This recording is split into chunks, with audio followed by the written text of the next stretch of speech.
Comme vous le constatez peut-être à la télévision ou sur internet, de plus en plus de joueurs ont une ligne sur leur balle. Tiger Woods en l'occurrence. À quoi sert cette ligne? Cette ligne sert à deux choses. Principalement à vous aligner.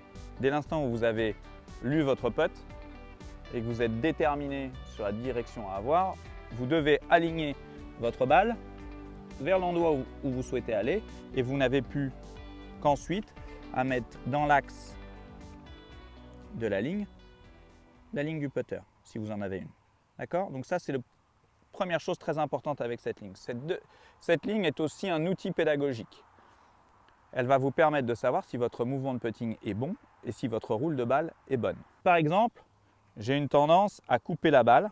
Je vais le voir automatiquement et je vais voir que mon trait, comme vous pouvez le constater, vrille.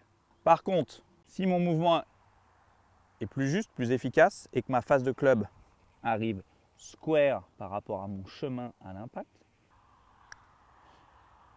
comme vous pouvez le constater, la roule est bonne jusqu'au bout et mon trait tourne à l'horizontale, ce qui signifie que mon putter est arrivé square et qu'il n'y a pas eu d'effet coupé ou lifté. Le fait d'avoir une ligne qui ne roule pas à la verticale signifie donc que vous avez tendance à couper ou lifter la balle. Ces fautes vont malheureusement avoir une incidence sur la pente. Très rapidement, si vous avez un putt de droite à gauche et que vous avez tendance pour un droitier à lifter la balle, elle va avoir tendance à prendre encore plus la pente et vous aurez besoin de vous adapter. Et sur un putt gauche-droite, elle prendra moins la pente. Donc ça sera très difficile de juger exactement quel dosage vous devez avoir au niveau de la pente à chaque fois.